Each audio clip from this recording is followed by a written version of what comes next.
Pratibodha viditam matam amritatvam hi vindate atmana vindate viryam vidyaya vindate amritam iha cheda vedit atha satyamasti no chediha vedit mahati vinashti bhuteshu bhuteshu vichitya dhira pretyasmad lokadamrita bhavanti. These are the last two mantras of the second chapter. What has he said here? Something quite stunning.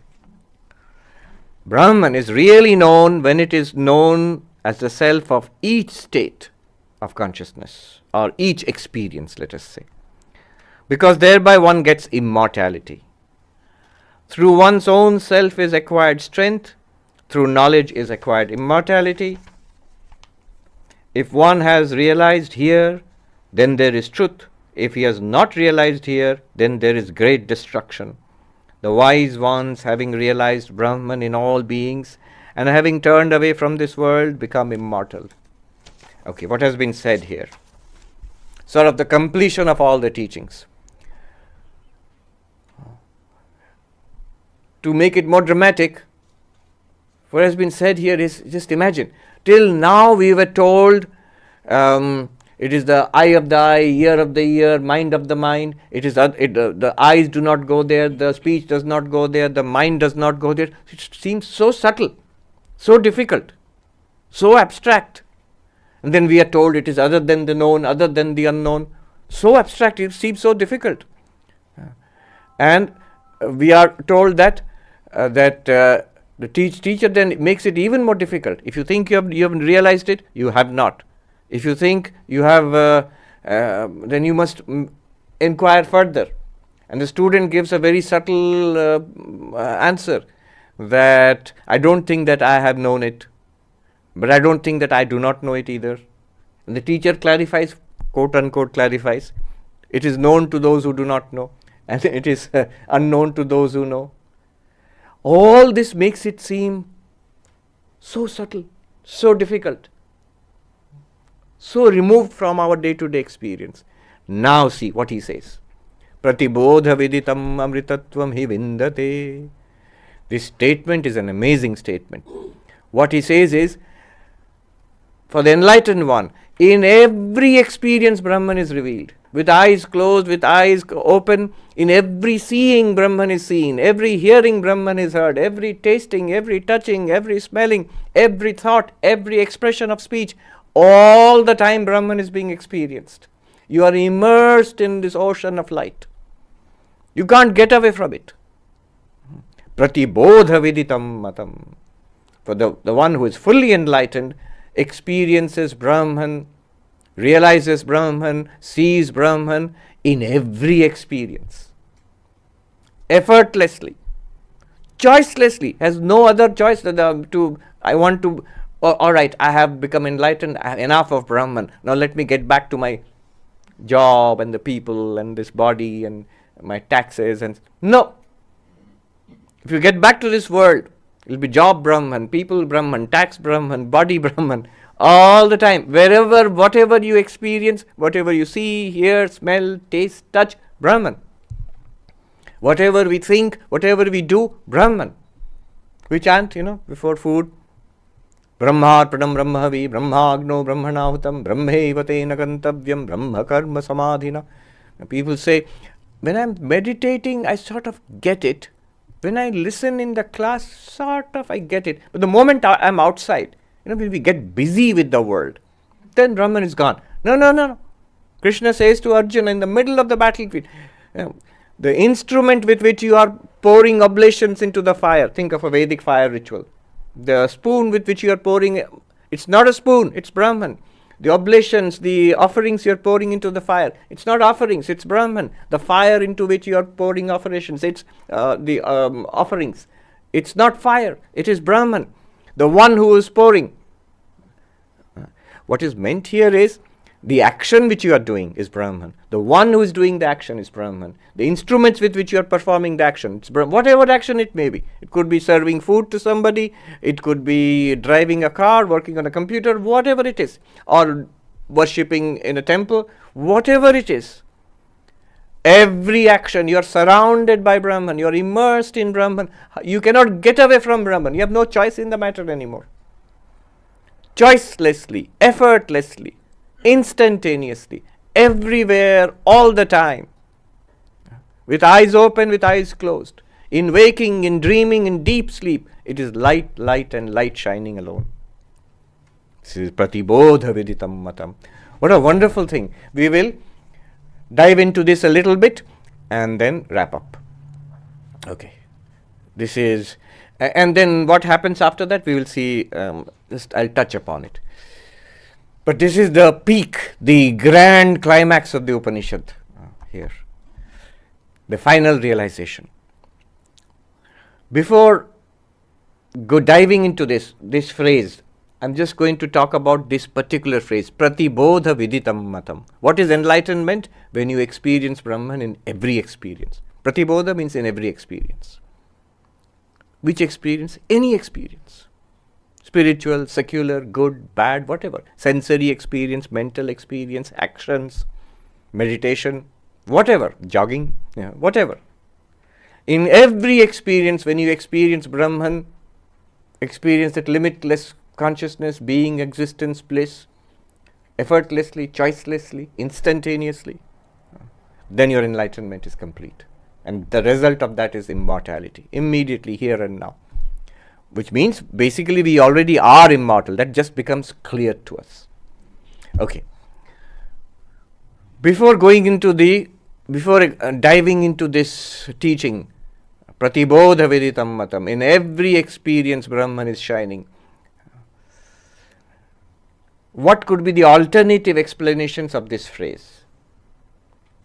So Shankaracharya gives us a couple of them. There are 2 or 3 very interesting alternative explanations. These are all preliminaries. Before you see the movie, they show a trailer, a teaser, trailer, so a little bit of teaser or trailer. This is not the real meaning, but also very nice meanings are there. 3 alternative meanings, then we dive into the real meaning. What are the alternative meanings of this phrase? Brahman is really known when it is known in every experience. One meaning is, the word pratibodha is the key. Pratibodha in Sanskrit, it is the key. One meaning is awakening. Actually in Sanskrit, pratibodha simply means waking up from sleep.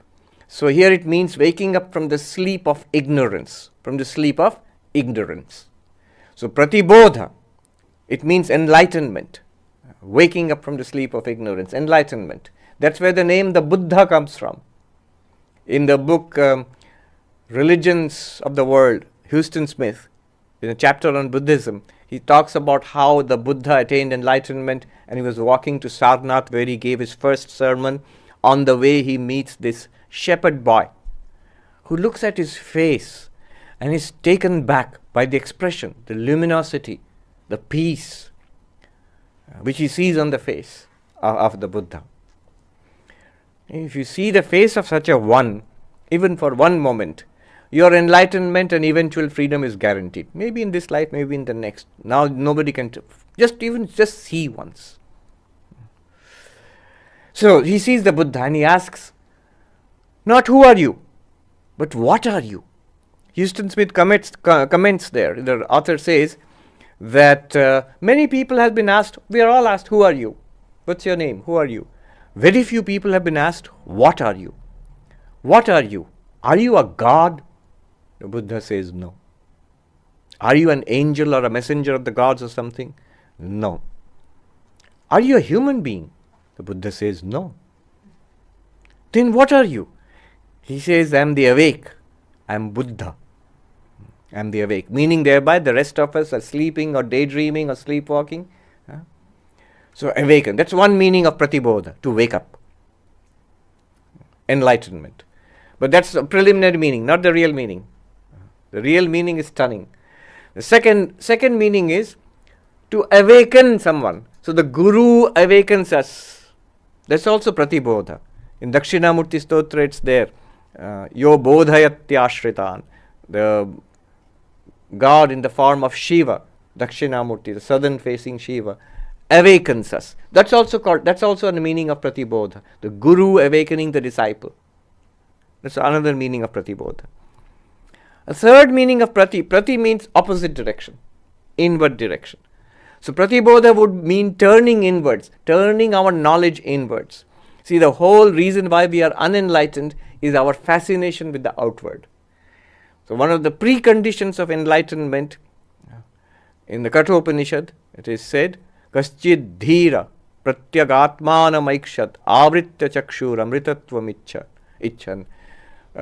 Some qualified teacher, sincere seeker, attained enlightenment about our inner self. How? Avritya chakshu. Covering the eyes. What is covering the eyes? That is turning our senses, our attention inwards, not outwards. That is also another meaning, possible meaning, grammatically, of pratibodha. And all of these are beautiful meanings. 3 meanings I have said. One is to become enlightened. That's pratibodha. One is the guru enlightening someone else. Pratibodha. One is turning our attention inwards into who am I? Pratibodha. But these are very childish stuff compared to the real teaching. What is the real teaching? The real teaching is our real self, who we are, Atman, Brahman. This consciousness is available in every experience. Every experience points back to consciousness. I mentioned this story a number of times. This happened in Haridwar, in India, where there was 1 or 2 days camp on Vedanta. And many speakers, scholars and monks came and gave long talks on Vedanta, and the people were listening. The problem with the president of the gathering is that the poor president has to sit through all the talks and also has to give the talk at the end, by which time everybody is exhausted. So the president, who was apparently a great monk, a great teacher, he stood up to give his speech at the end. And people were already bored. I mean, they had sat for 1 day or 2 days, several sessions. So they were all getting up and leaving. And the teacher, this Swami, stood up and said, "It's all right, you can go. There won't be any more speeches. I'm not going to give a speech. I'm just going to give you enlightenment." And people turned around and they came back and sat down. "That's what we are here for. Yes, tell us." At last. We've been hearing all these long speeches. And it seems that so I have not seen this, was long before my time. The Swami took out his cloth, like this cloth he was wearing. He held it up like this. "What do you see?" And people said, "Cloth." He said, "Yes, but also you are seeing the light reflected from the cloth. Whatever you are seeing, you are actually seeing light. In the same way, whatever we experience, whatever the object of experience is, we are experiencing consciousness. It is like this. When I see anything, when I see a man, what are you seeing? A man. What are you experiencing? A man, a woman, a child, a dog, a cat, a chair, a table. These are what I am seeing. But all of those experiences are in and through because of the eyes. So whatever I am seeing, in one sense, I am experiencing the eyes only. The object of the vision is there. They are all different, various, but common to all of them, the basis of all those experiences are the eyes. Isn't that so? It is the eyes which enable vision. But notice something peculiar about the eyes. You can't see the eyes. I can see you, and I can see him, and I can see her, I can see the chair, I can even see this light and the ceiling and the floor.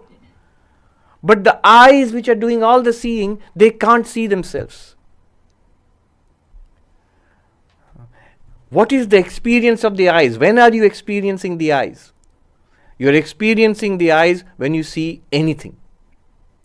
When are you experiencing a chair? When you are seeing the chair. Are you with me? When are you not experiencing a chair? When you are not seeing the chair. But whatever you are seeing, you are experiencing the eyes. Similarly, whatever we are experiencing consciousness. Once the clarity has come, what is consciousness? How am I consciousness? Then you will notice it is most obviously present in every experience. In every experience. When we go through that, remember that investigation which we did yesterday in the afternoon, Sakshi Chaitanya, the light which lights up all our perceptions, all our actions, all our thoughts, ideas, memories, emotions. It is called Sakshi, witness consciousness. It is present in every experience. The experience of presence of things and people and actions, the experience of absence of things, people and actions. These are both presented to that one consciousness. If you experience anything, you are experiencing consciousness. What is that experience doing? Every experience reveals to us the object of that experience. And this is the object of my experience. But it manifests automatically consciousness. The object is experienced as the object, but consciousness is manifested as the subject. All the time. Whatever we experience. And most interestingly, if the object is absence, the same consciousness reveals the absence of the object. Yesterday I talked about 4 kinds of absence and so on. They have questions like this. Is the absence of an absence a presence or a new kind of absence? Abhavasya abhava. I remember the philosopher Gerald Larson, an American philosopher, a Sankhya philosopher. So he was very close to Swami Lokeshwarananda ji, who was in our Institute of Culture in Kolkata. So when Swami Lokeshwarananda ji passed away, there was a memorial function for him. And many eminent people spoke at that function. And I heard Professor Gerald, not in the memorial function, later, in another seminar. Professor Larson had come from America to Calcutta to give a talk. But he stood up to give the talk and he mentioned Swami Lokeshwarananda. He says, today we are acutely conscious of the presence of the absence of Swami Lokeshwarananda. Even the absence of Swami Lokeshwarananda is present here. But the presence of anything and the absence of anything is revealed by consciousness. Pratibodha, in every experience, consciousness alone is shining. Now if you look what has been said here, Pratibodha Viditam Matam, all knowledge that we have, all that is known, reveals to us the object of knowledge, this, but also manifests consciousness. Because without that knowledge would not be possible. Again, even more interesting, all that is unknown also manifests consciousness. Because it is to me that is unknown. All that is known, notice the words, all that is known not only by consciousness, but it is known in consciousness. All that is unknown is also unknown in consciousness. What does that mean? I say that, I know these things, but they are not in consciousness. They are out there, and consciousness goes there like light and reveals them. Is that so? Or is it like a dream? In a dream, I feel I am seeing all of this, but when I wake up, in a dream it seems I am here and you are there. This is all outside me. But when I wake up, I realize I and you and what seems to be outside seems to be inside. The whole thing was in my mind, the dreamer's mind.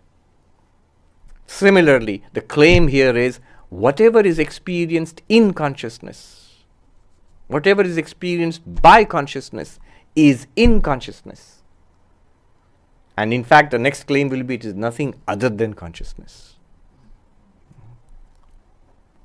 So, the point I am making here is every experience is made possible by consciousness and it manifests consciousness. Exactly in the same way, everything that you see also points back to the eyes which are seeing. In that sense. Although the eyes are never seen directly. Although consciousness is never experienced as an object. But everything. And not only that, all that is known by consciousness in consciousness. All that is unknown is unknown to consciousness, and it is also in consciousness. Again, this story I've told many times, but this is very useful. This actually happened. Our senior-most member in the Vedanta Society of New York is Bill Conrad. He is 100 years old this year, 100 years old. He's a physicist and a staunch realist. He says, Swami, all this is not true. The world is not in consciousness. The world is outside consciousness. And we come into it as conscious beings and experience the world. This is the realist worldview, the common sense worldview, isn't it? Here's the world. It exists outside consciousness, beyond consciousness. And I come as a conscious being and I experience the world. This is called realism. This is the common sense view. Also the scientific materialist reductionist view. I said, and then he said to me, I can prove it to you, Swami. We will put a camera in this room and we will both leave this room. There was nobody else in the room. We will both leave the room and then we will come back into the room and I will show you the pictures in the camera which show an empty room which is existing without any conscious being. So it exists without consciousness. You are not there, I am not there. Room is still there. Picture is showing it. And I said to him, Bill, in your awareness, in your consciousness, you devised this experiment. You put the camera up. In your consciousness, you invited me to go outside the room. In your consciousness, in your awareness, we re-entered the room. In your awareness, we looked at the pictures in the camera. And in your awareness, in your consciousness, we saw picture of an empty room. At which point did you go out of consciousness? Can you even step outside awareness, step outside consciousness? You can step from the known to the unknown. Things can be unknown, but they are also unknown in consciousness to consciousness. So this is a variation of a question one might ask.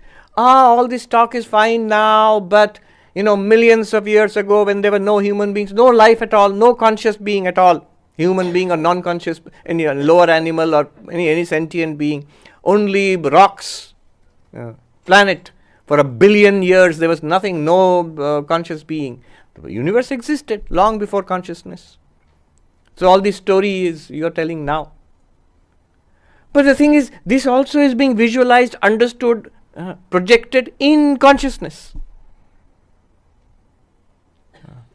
It could entirely be true that there was no living being. We're not against the scientific description of account of reality. There was no living being, no evolved life form. Consciousness could still be there unmanifested and appearing as, that's the Vedantic idea.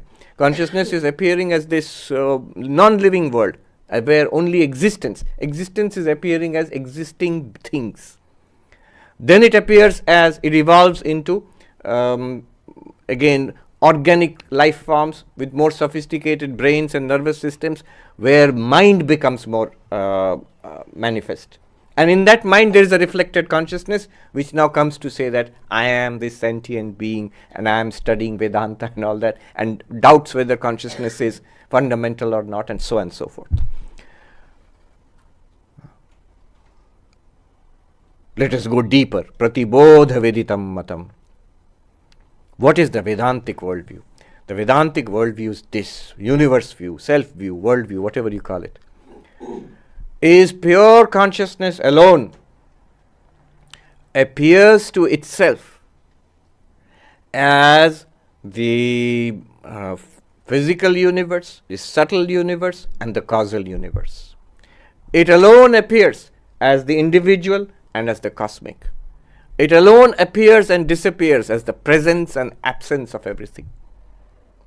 At the root, at the foundation of everything is this limitless being consciousness. How do we understand this? The method of in the Mandukya Upanishad of the 3 states of waking, dreaming, deep sleep. Remember one of the analyses which we did yesterday, that I am the 4th Turiyam. What is happening? Right now we are awake. I am here in this body, it's physical. And I of course have a mind and all that, and then I am looking out into a physical world which seems so vast and spread out before me. And there are other beings also here. This is called the waking state. I am the waker, and this is the waking state. But then this disappears. I fall asleep. This whole world disappears from my experience. You all disappear. Indeed, my body disappears. This space disappears. This time stream also disappears from my experience. And it's replaced with a virtual world of dreams, which I don't know that it's dreams. It's only after waking up I know they are dreams. And a world of dreams appears. And I am there in my own dream, as a person in the dream. A person in the dream, and the dream world appears. And after some time, that disappears also. What appears? Nothing. Deep sleep. Blank. And then what happens? Again this waking world or a dream world appears again. And this is going on. This is the story of 1 day, 2 days, 1 week, 1 month. Panchadashi says, years and decades and centuries and eons. This is the story. An experience as a physical experiencer experiencing a physical world. As a mental dreamer experiencing a dream world, a virtual world. And blankness. This is what is called in Vedanta, Sthula Sukshma Karana. Physical, subtle and causal. And what Vedanta, and up to this, it's just a description, a labeling of what we all experience. We are not doing any Vedanta here. I'm not telling you anything esoteric or weird or, I don't believe all that. You don't believe that you are awake? You don't believe that you dream? You don't believe that you sleep? Of course. It's just a repetition of our daily experience. But now Vedanta tells us something we don't know. A very simple fact. And these simple facts of Vedanta are very stunning, and yet once they're pointed out, they should be like, oh, that's obvious.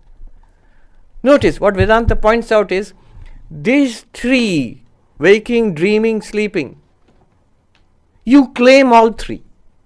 I was awake, I dreamt, I slept, and I'm awake again. And yet you shouldn't be able to claim all three. You, the waker, right now, this guy, this person, in this body, with this mind, in this world, the whole thing disappears when you are asleep. He said, no, I don't disappear. I'm just lying in my bed. That's from this third person perspective. That's not your experience. That's not our experience. Our experience is this body along with this physical universe, along with this space and this particular time stream, the whole thing passes away from my experience and is replaced by a world of which I later say are dreams. And the dream world also disappears along with the person in the dream. So I should not be able to claim the deep sleep also. Deep sleep is blankness. In the deep sleep, I can't even claim I am sleeping. There's no capacity for doing any of that. And yet, I wake up again in this physical world, in the body, and I claim I slept. I dreamt. How? How are you claiming all three, the physical, the subtle, and the causal? It's only because you are this pure consciousness, this pure being, which appears in the deep sleep as the blankness, which appears in the dreams as the world of mental fancies and imaginations and as a person in that, experiencing that, and then appears as the physical world. The Vedantic claim is inside out, not outside in. It starts with our experience and then faithfully tracks our experience. Our experience, if you see, I am the subject experiencing all this, is the experience of a waker experiencing a waking world, is of a dreamer experiencing dream worlds, is of deep sleep blankness.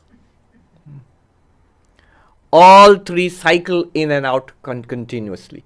On what ground? To whom? To what? It can only be existence awareness.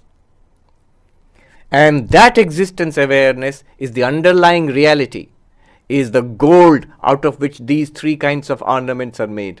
The ornament of the necklace, made out of the same gold, the waking state. The ornament of the bracelet, made out of the same gold, the dream state. The ornament of the ring, suppose, made out of the same gold, the deep sleep state. Or if you want to say not ring, let's call the deep sleep state a lump of gold. All three are cycling in and out on one basis, that is gold itself. And the claim is that this consciousness, which is underlying waking, dreaming and sleeping, is not just you, but it's also your world. That consciousness appears as you, the subject, and the objective universe. You, the dreamer, and your dream world. You, the deep sleeper, and the seed-like potential state in the deep sleep. It is both the subject and the object. As Vivekananda said, one only exists, it appears as nature and soul. It is actually one reality. In this waking state, it appears mostly as a physical reality. In the dream state, it appears mostly as a mental reality, a virtual reality. In the deep sleep state, it doesn't appear, blank. According to this Vedanta, this one consciousness alone is the basis, is the underlying, like the gold of the ornaments, is the underlying substance or reality of the physical, of the subtle and of the causal, of the waker and the waking world, of the dreamer and the dream world, of the deep sleeper and the potential deep sleep, the seed-like state in deep sleep. It is the one underlying reality.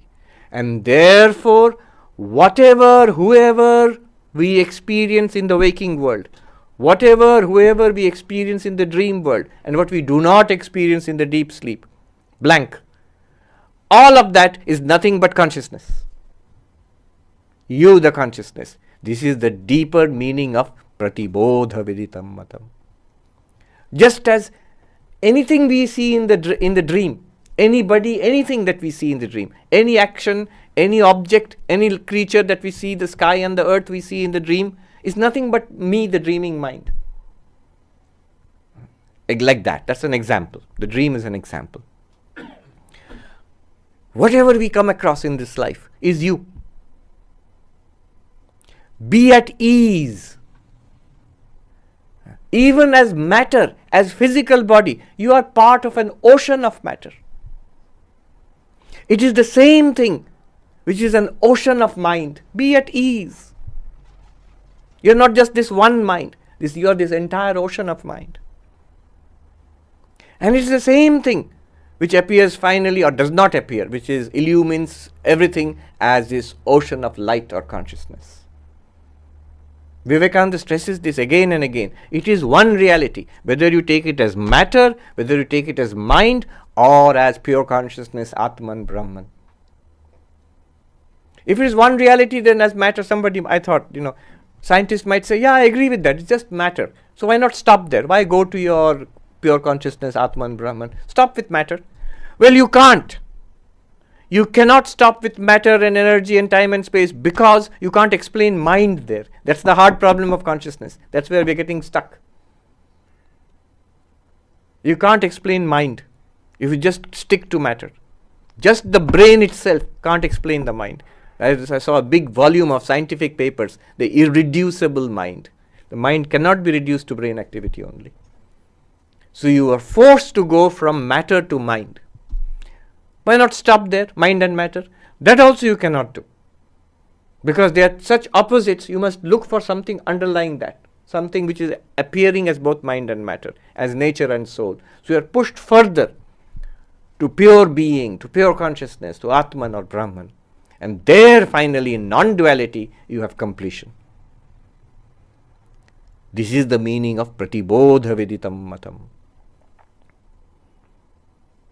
This one all-pervading, non-dual, eternal consciousness. And it is non-dual, eternal, all-pervading only with respect to space, time and object. If you accept space, then you, the pure consciousness, is all-pervading in space. But if you accept time, you, the pure consciousness, are eternal with respect to time. If you accept a universe of objects, you, the pure consciousness, are non-dual because they are not second reality apart from you. But apart from space, time, object, you cannot say anything about yourself, about that pure consciousness.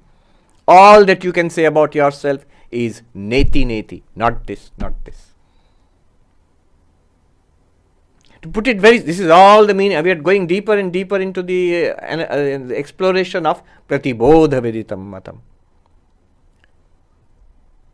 Try it for yourself. One Swami put it very beautifully. He says, 3 things you cannot say. Try it, you can't say it. One is, I don't exist. Try it, it will immediately be false. You can never say, I don't exist. He said, no, but when I'm dead, somebody might say, when I'm dead. So when you're dead, can you say, I don't exist? The second thing you can never say, I am not aware, I am not conscious. Try saying it. No, when I'm asleep or in anesthesia, well, can you say that I'm not conscious? In anesthesia, you can't. When you are conscious, like this, you can't say that I'm not conscious. And when the senses and the mind are put to sleep in anesthesia, at that time, of course, it's not possible to think such thoughts. But you're still conscious. You can't say I am not conscious. And the third one is controversial, it's homework for you. You can never say I am not dear to myself. I am not lovable to myself. I am not a source of joy for myself. You can't say that.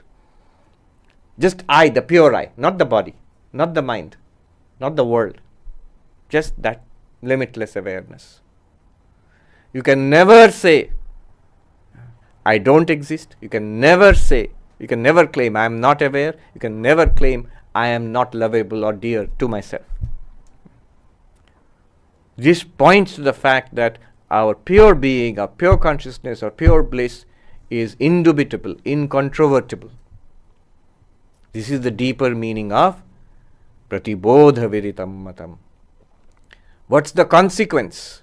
I'll put it in language of a monk who, in Hindi. I liked it so much. So what is it all? What is the upshot? What is the final result of all this? He says, I'll tell you in Hindi and then translate. To Mahatma ji, kahin koi mrityu nahi, kahin koi jadata nahi, kahin koi dukh nahi. There is no death anywhere for this enlightened one. This is the end of death. No death anywhere for that person, for that enlightened one. No insentiency, no non-consciousness, no non-knowing for that one. It's ever shining light. And no sorrow or misery anymore for that enlightened one. This is the end to death, end to not knowing or ignorance, and end to sorrow. Effortlessly, done, forever. This is the result. The claim is, this the enlightened one will see this clearly for oneself. But so the claim is that it's actually true for all of us. Even those who are suffering, even those who think I'm going from death to death. But one must see this. And the Upanishad says, Iha chedavedit atha satyam asti. If you realize it, iha, in this life, now, realize it now. The door is open right now. Why don't you see it now? It's open right now, right here. If you realize it, atha satyam asti. There is truth, there is reality, there is immortality, there is infinitude for you right now. If I don't realize it, nachediha vedit mahati vinashti. Great is the loss. Devastating is the loss if we do not realize it here. Who knows when we will get another chance, another human birth, another invitation from Swami for the Vedanta retreat. Great is the loss if we do not become enlightened in this life. Iha means in this life, here, in this life. Vedanta is a very much here and now philosophy, here and now teaching.